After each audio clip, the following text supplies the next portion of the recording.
Okay, so today we're going to cover the Best Fitness Ab Crunch Machine, which is pretty, it's not quite like the commercial ones that you would see for me back at Gold's Gym back in the day, but it's close, so I was pretty excited about getting this. And after fiddling with it some more, I made a video before I deleted because I made some mistakes on it, which I will highlight today.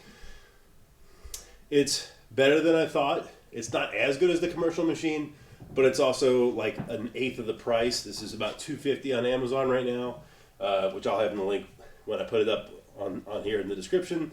The commercial one depends which one we're talking about, $1,500 to $2,000 to a little bit more depending how fancy you want to get. So what was my thought was the one that I, and probably most of you recognize, is flat. It's got some handles like this. The bar sits about your upper back, and you crunch with it, right? Great little piece of equipment, great way to go past failure. Was kind of hoping for the same thing from this one. It doesn't exactly do that, but let me show you what it does do. So to start with, you can put some plates down here if you want, and you can crunch, like reverse crunches. You can do these at the same time. You need some plates. That's a little, my balance wasn't very good on that one, but you could do them at the same time. I would just do one then the other. I'm not going to get a lot of use out of this just because I have to hold on and everything else. It's just not very, hanging leg raises are going to be better than this, but it is a thing that this does. You could pull this thing off here if you wanted to. It bolts back here. And then it would have a similar footprint to a plate tree, which is pretty nice. Honestly, you can tuck it behind some other equipment, just pull it out when you need it. So that is pretty sweet. The butt pad adjusts up and down. I'm not that tall. I'm 6 foot and like maybe a quarter of an inch if I'm lucky. This, for me, that's as far down as it can possibly go, right? This pad is about an inch or two below my traps here, the top of my traps here, so I could go up maybe an inch or so. The point of this is to say that if you're more than about 6'1", 6'2", this is probably going to be way down below, and maybe in your mid back even. It's probably not going to be ideal. So for me, very first click, right there, that is my sweet spot. Now, it's not 90 degrees. You're talking like 20, maybe 30 degrees here. Put my feet in and just do some crunches. I can add some plates. It's not terrible. It's not exactly like the commercial one, but that's pretty darn close.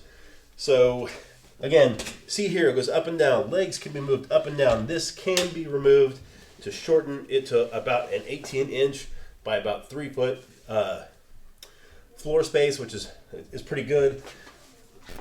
There is a piece here you can use. I'm never gonna, but you could. This goes into a slot here. It's not something I'm gonna use, but it's there. That would shorten the range of motion. I want the maximum range of motion. I like a stretch in my upper abs when I'm actually crunching. Additionally, to the foot pad I showed you, on the head pad right here is another peg holder. You can get 2 45s in there, maybe a third. I don't know why you do 45s. If you can do 45s on crunches, God bless you. But that is an option. I find 10 to 20 pounds for sets of 25 to be a nice little just finishing movement along with hanging leg raises over there. The mistake I made in my previous video was there is an adjustment,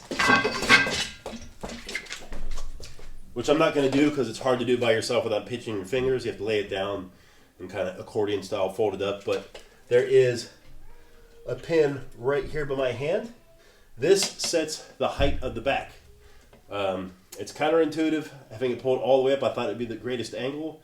It's actually all the way down is the greatest angle. This is as close as, without what I'm going to show you next, this is as close as it gets to flat.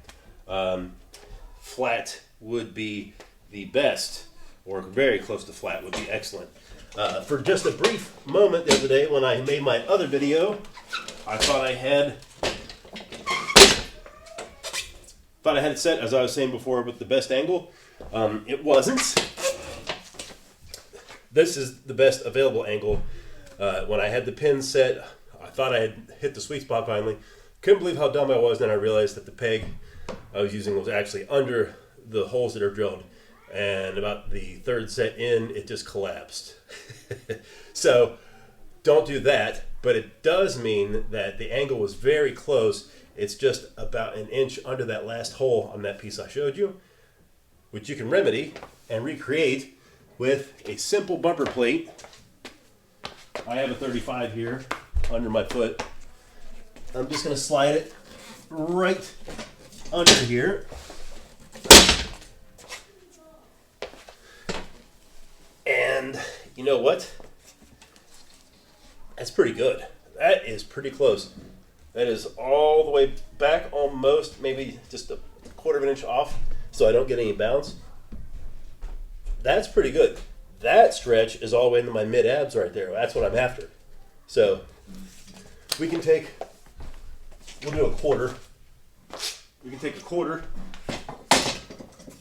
drop that on there at this angle, and we can get a pretty good little stretch. So that's not too bad. So with that improvement, I'm going to play with this thing a little bit more. I had planned on selling it, but I'm going to keep it for another week or two. Maybe I'll experiment with doing another and actually going for a full 90 degrees. But yeah, that is a good stretch right there. So much better piece of equipment than I thought. But that's all I got to say about that.